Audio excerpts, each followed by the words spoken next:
Bonjour à tous, c'est Andreas, j'espère que vous allez bien. Je suis ravi de vous retrouver pour ce nouveau speedrowing et aujourd'hui je vais dessiner mon premier super vilain. Alors non, pas toi, même si pour le coup t'es sacrément vilain. L'un des êtres les plus puissants de la galaxie.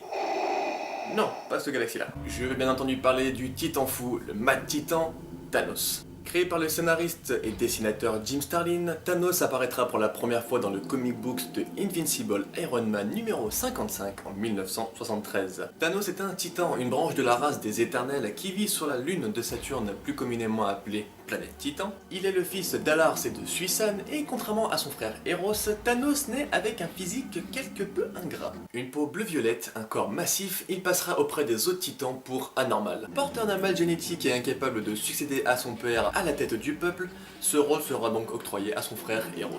Rejeté par les siens, Thanos se trouvera une compagne dans un temple souterrain oublié, la mort, qui sera son seul amour et sa seule consolation durant toute son adolescence. Instruit par cette dernière, il acquérera un pouvoir surpuissant dépassant de loin la puissance de tous les autres titans. L'âge adulte arrivant, Thanos commencera à se révolter contre son père. Leurs disputes dégénéreront en hostilité et lors d'une des expériences de Thanos, ayant coûté la vie de plusieurs de ses sujets, celui-ci sera banni de la planète Titan. À ce moment-là, quelque chose se brisera en lui durant ses siècles d'errance. Le cœur débordant de haine, il retournera sur Titan, lançant une attaque kamikaze, tuant ainsi des milliers de titans, y compris sa mère, peut-être la seule personne qu'il aurait voulu épargner. Son père et son frère étant dans l'espace au moment où Thanos attaquera Titan, ces deux derniers échapperont au massacre. La suite de sa vie n'est que haine, combat, souffrance et intrigue, le menant à vouloir retrouver les instruments de l'infini. Mais que serait Thanos sans son gant et sans les 6 gemmes de l'infini? Ce serait un peu comme une raclette sans fromage? Une levrette? Elles sont au nombre de 6, la gemme de l'espace, de l'esprit, de l'âme, de la réalité, du temps et pour finir, celle du pouvoir. La gemme de l'espace donne la possibilité de se téléporter soi-même, ou voir des objets, voire même encore d'autres êtres vivants, à travers l'univers. La gemme de l'esprit octroie une conscience des pensées, des rêves aux personnes aux alentours, elle accroît également les pouvoirs mentaux de son porteur. La gemme de l'âme accorde la capacité de voler et manipuler l'âme des vivants aussi bien que celle des morts. La gemme de la réalité permet de matérialiser ses pensées et d'abolir les lois physiques et naturelles. La gemme du temps donne le pouvoir de se déplacer dans le temps et d'observer une période précise sans s'y rendre, le risque étant de créer des boucles temporelles. Et pour terminer, la gemme du pouvoir.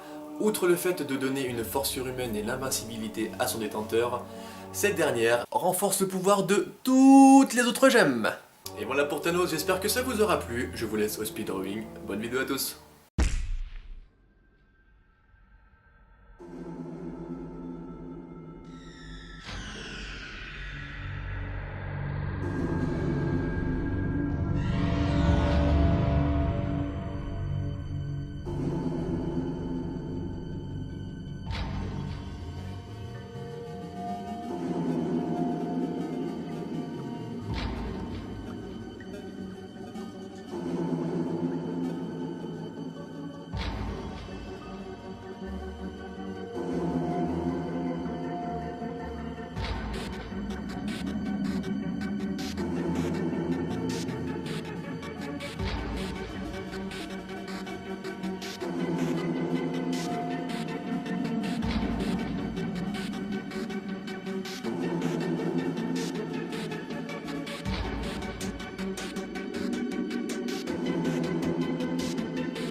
Bon, et bien voilà, premier super vilain terminé, j'espère qu'il vous aura plu. Alors celui-ci a été vraiment long, je vous dis rien que pour la tête, j'ai dû mettre à peu près 8 heures pour le faire.